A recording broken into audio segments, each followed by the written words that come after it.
जय हिंद दोस्तों, मैं मानिक नायक आप सबको अपने YouTube चैनल पे वेलकम करता हूं। और आज हम लोग बात करने वाले हैं आरआरबी एनटीपीसी 2024 के प्रीवियस ईयर पेपर को डिस्कस करने वाले हैं। और ये जो एग्ज़ाम हुआ था आपका 133 शिफ्ट में हुआ था और हम इसके 7वें नंबर शिफ्ट को डिस्कस करने वाले हैं। तो चलिए स्टार्ट करते हैं अपने डिस्कशन को।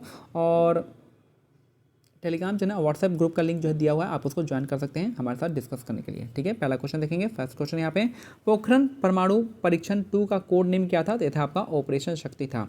तो पोखरण परमाणु 2 परीक्षण जो था वो हमारा उसका कोड नेम था ऑपरेशन शक्ति हो जाएगा, याद रखना है। 1998 में यह ऑपरेशन हुआ था।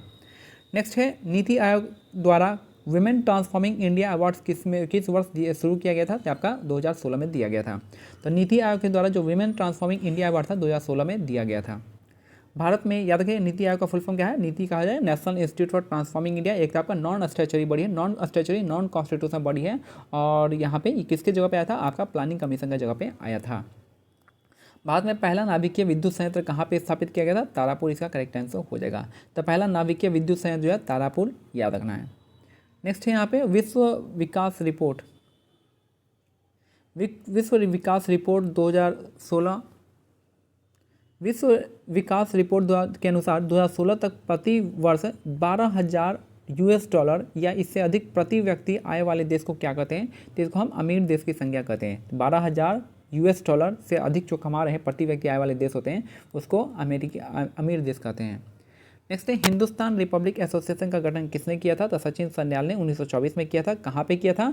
याद रखना है, ये आपका कानपुर में हुआ था।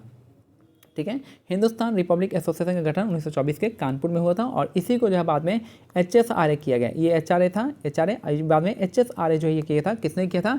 चंद्रशेखर आज़ाद और भगत सिंह ने मिलकर किया था। और कहाँ पे किया था? इसको दिल्ली के फिरोज शाह कोटला में स्टार्ट किया था, 1928 में किया था, याद रखना है। 24 में फिर 28 में कर दिया था इसको। तो यहाँ पे 1924 हो जाएगा, सचिन सन्याल। नेक्स्ट है, नवंबर 2020 के अनुसार विश्व व्यापार संगठन में कितने देश थे? तो यह था 164 हो जाएगा, जो कि आपका इसका हेडक्वार्टर कहाँ पे? जेनेवा, स्विट्जरलैंड हो जाएगा। नेक्स्ट है, RTI अधिनियम कब पारित किया था? तो यह था आपका 2005 में, अक्टूबर 2005 में RTI एक्ट आया था। नेक्स्ट है, कंप्यूटर में डाटा को किस रूप में संग्रहित करते हैं? तो बाइनरी कोड में करते हैं। तो कंप्यूटर में डाटा किस रूप में जाता है? तो बाइनरी कोड में जाता है। कितने पर्यावरण कार्यकर्ताओं को गोल्डमैन पर्यावरण पुरस्कार 2019 मिला है? तो आपका 6 लोगों को दिया गया था, याद रखना है। ये इंपॉर्टेंट है कि गोल्डमैन पर्यावरण पुरस्कार जो है लेटेस्ट भी देख लीजिएगा किसको मिला है, क्योंकि क्वेश्चन यहाँ से आ रहे हैं। धातुओं के पतली तार के रूप में ढलने की विशेषता को क्या कहते हैं? मतलब कोई भी धातु होता है, अगर उसको मान लीजिए कि ये धातु है गोल वाला, इसको हम तार में बदलेंगे तो इसको हम डक्टिलिटी कहते हैं, जिसको तन्यता कहते हैं। तो अगर कोई धातु जो है तार में बदल जाता है उसको डक्टिलिटी कहते हैं, जिसको तन्यता कहेंगे। अगर वो सीट में बदल रहा है सीट में, तो उसको हम क्या कहेंगे? मैलेबिलिटी कहेंगे। नेक्स्ट है, फूलों में गर्भ केसर क्या होता है? तो मादा प्रजनन अंग होता है। तो फूलों में जो गर्भ केसर होता है वो आपका मादा प्रजनन अंग होता है। नेक्स्ट है, भौतिकी की कौन सी शाखा स्थिर तरल पदार्थ के गुण धर्मों से संबंधित है? तो आपका हाइड्रोस्टैटिक्स हो जाएगा।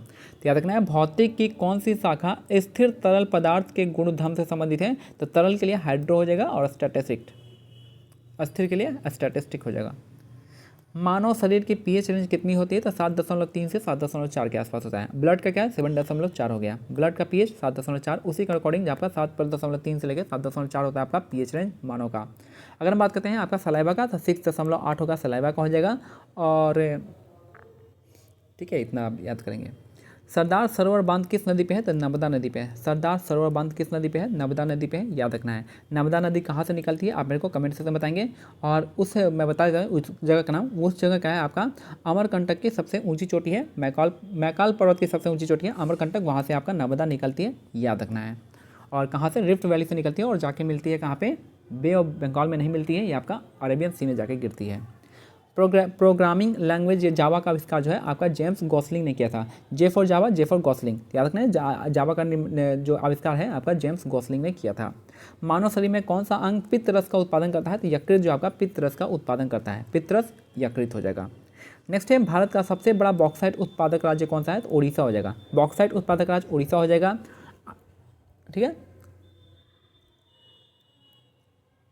बॉक्साइट किसके लिए यूज होता है? तो बॉक्साइट जो होता है एल्युमिनियम एक्सट्रैक्ट करने के लिए होता है, याद रखना है। उसी तरह से अगर बात करें कॉपर के लिए कौन सा जगह फेमस है? कॉपर के लिए फेमस है आपका राजस्थान का क्षेत्रीय हो जाएगा। इसी तरह से हमारा जो आपका गोल्ड है आपका KGF कर्नाटक हो जाएगा। और बात करते हैं हम और कौन सा, डायमंड का पन्ना हो जाएगा, ये सब। नेक्स्ट है, भारत ने पहली बार ओलंपिक खेल में किस वर्ष स्टार्ट किया था? तब ओलंपिक खेल 1900 में भारत ने पार्टिसिपेट किया था। याद रखना है कि 1896 में जो है आपका ओलंपिक स्टार्ट हुआ था एथेंस में, और इसके बाद जो 1900 में भारत ने पार्टिसिपेट किया। 1928 में भारत ने पहला गोल्ड जीता था। नेक्स्ट है, भारतीय संविधान में पहला संशोधन हुआ था 1951 में, जो कि फर्स्ट अमेंडमेंट एक्ट था, और 1951 में, और ये था लैंड रिफॉर्म के लिए था, और इसमें पहली अनुसूची को जोड़ा गया था, 9th अनुसूची को जोड़ा गया था, याद रखना है। नेक्स्ट है, निम्नलिखित में से कौन सा सबसे कम आयु का नोबेल विजेता था? ये था आपका मलाला यूसुफजाई। सबसे कम उम्र के नोबेल विजेता है मलाला यूसुफजाई है। नेक्स्ट है, 1857 के विद्रोह में अंग्रेजों ने आखिरकार कब दबाया था? 1859 तक कंप्लीटली दबा दिया था। तो याद रखना, 1857 का विद्रोह कब स्टार्ट हुआ था? तो 10 मई को आसपास हुआ था, 10 मई या 3 मई 1857 को हुआ था। कहाँ से? मेरठ से हुआ था। और इसको क्या है यहाँ, इसका जो थीम था कौन सा था आपका? रोटी एंड कमल हो जाएगा। 1857 के यहाँ पे हो गया। संयुक्त राष्ट्र परिषद में कितने कितने अस्थायी सदस्य हैं? तो यूएन परिषद में, यूएन काउंसिल में 10 जो है अस्थायी सदस्य हैं, और 5 जो है अस्थायी मेंबर हो जाएंगे। अस्थायी मेंबर का कार्यकाल 2 साल के लिए होता है। अकबर कब सम्राट बना था? अकबर जो है 1556 में सम्राट बना था। कब? 1556 में हुमायूं की मृत्यु हो गई थी, जिसके बाद जो है अकबर को सम्राट बनाया गया था, याद रखना है। और अकबर जो है 13 वर्ष की उम्र में सम्राट बना था, ये भी आपको ध्यान रखिएगा। इसका संरक्षक कौन था? ये थे बैरम खान थे। नेक्स्ट है, प्रथम पंचवर्षीय योजना का मुख्य ध्यान था आपका कृषि क्षेत्र पे था। कृषि क्षेत्र पे पहला 5 ईयर प्लान का मुख्य उद्देश्य था, ऑब्जेक्टिव था कृषि पे ध्यान देना। और ये कौन से मॉडल पे था? तो आपका हैरोल्ड डॉमर मॉडल पे था। हैरोल्ड डॉमर मॉडल पे पहला 5 ईयर प्लान था, जो कि कृषि को फोकस था। और दूसरा था हमारा, दूसरा किस पे था? दूसरा था हमारा किस पे? पीसी महालनोबिस मॉडल पे था, जो कि हैवी इंडस्ट्री को देख रहा था। राजा रवि वर्मा क्या है? एक चित्रकार थे। राजा रवि वर्मा क्या थे? चित्रकार थे, याद रखना है।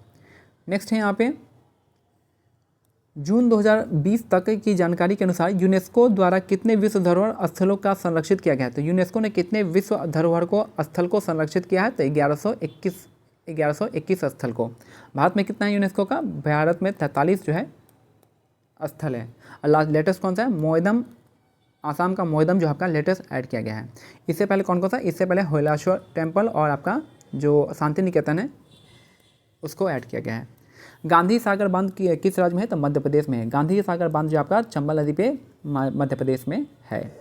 नेक्स्ट है, प्रधानमंत्री स्वास्थ्य सुरक्षा योजना को आपका 2006 में शुरू किया गया था। प्रधानमंत्री स्वास्थ्य सुरक्षा योजना जो है आपका, इसको कब स्टार्ट किया था? 2006 में स्टार्ट किया गया था। नेक्स्ट है, इनसेट 1B को कब शुरू किया गया था? तो आपका 1983 में किया गया था। इनसेट 1B को कब शुरू किया गया था? 1983 में किया गया था, याद रखना है। प्रसिद्ध हिंदी उपन्यास तमस किसने लिखा है? तो भीष्म साहनी ने लिखा है। तमस का लेखक है भीष्म साहनी। नेक्स्ट है आपका नव कलेवर उत्सव किस राज्य से संबंधित है? तो उड़ीसा हो जाएगा। इसके साथ ही आपका नव कलेश्वर के साथ धनु यात्रा, रज पर्व, और कौन सा है? नुआखाई, ये सब आपका बाली यात्रा, ये सब आपका कहाँ का फेस्टिवल है? उड़ीसा है। और यहाँ पे एक फेमस चित्रकारी है जो कि जिसका नाम है पट्टचित्र चित्रकारी। नेक्स्ट है, हेपेटाइटिस ए किसके कारण होता है? तब विषाणु के कारण होता है। और इसके जो वैक्सीन है कौन सी है? हैवीश्योर है, याद रखना। हेपेटाइटिस ए जो है किसके कारण होता है? विषाणु होता है। और इसका कौन सा? लीवर जो यहाँ पे अफेक्ट करता है। नेक्स्ट है, किस उद्योग में कच्चे माल के रूप में चूने के पत्थर का उपयोग करते हैं? तो सीमेंट उद्योग में। सीमेंट उद्योग में चूने के पत्थर का उपयोग करते हैं, ऑप्शन सीमेंट हो जाएगा। सांची स्तूप का निर्माण किसने कराया था? तो सम्राट अशोक ने करवाया था। सांची स्तूप का निर्माण सम्राट अशोक ने करवाया था, याद रखना है। कहाँ के? मध्य प्रदेश के रायसेन जिले में। और सबसे बड़ा स्तूप जो है आपका कौन सा है? सांची का स्तूप है। साइमन कमीशन कब भारत आया था? याद रखना, 1928 में साइमन कमीशन भारत आया था। इसका गठन 1927 में आया था। 1928 में इसमें भारत में आया था। और जब जैसे ही भारत में आता है तो यहाँ पे सभी लोगों ने यहाँ पे विरोध करते हैं, सभी पार्टियों मिलकर विरोध करते हैं। क्यों? क्योंकि इसमें 7 लोग थे और 7 के साथ अंग्रेज थे, और इसीलिए इसको व्हाइट मैन कमीशन भी कहते हैं। और ये किस लिए आए थे? तो ये आपका भारत के कॉन्स्टिट्यूशन रिफॉर्म के लिए आए थे। और इसमें एक भी भारत नहीं था, इसलिए भारत के लिए आया था, लेकिन यहाँ पे कोई भी भारतीय नहीं था, इसलिए सभी पार्टी ने यहाँ पे मिलकर क्या किया था? इसका बहिष्कार किए थे। और इसी बहिष्कार में हमारे लाला लाजपत राय को सॉन्डर्स के द्वारा क्या था? सॉन्डर्स की वजह से क्या हो गया? एक लाठी लग गया, सर पे लाठी लगने से इनकी मृत्यु हो जाती है, जिसका बदला जो है भगत सिंह सॉन्डर्स को मारकर लेते हैं। और जिस वजह से भगत सिंह पर कौन सा केस चलता है? लाहौर कॉन्स्पिरेसी केस चलता है।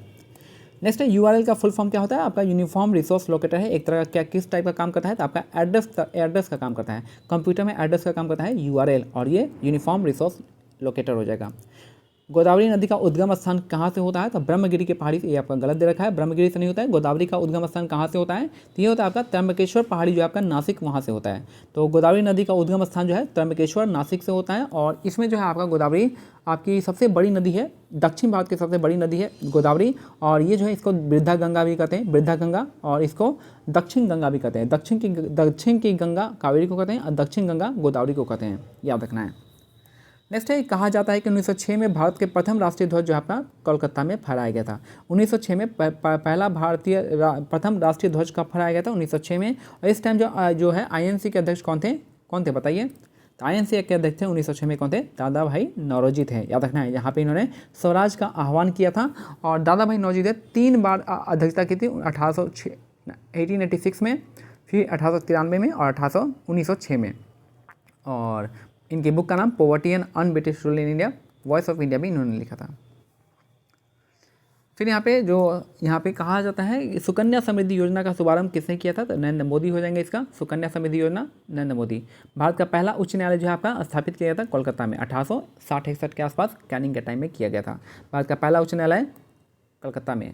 उच्च न्यायालय का आर्टिकल कौन सा है, आप मेरे को कमेंट सेक्शन में बताएंगे, ठीक है।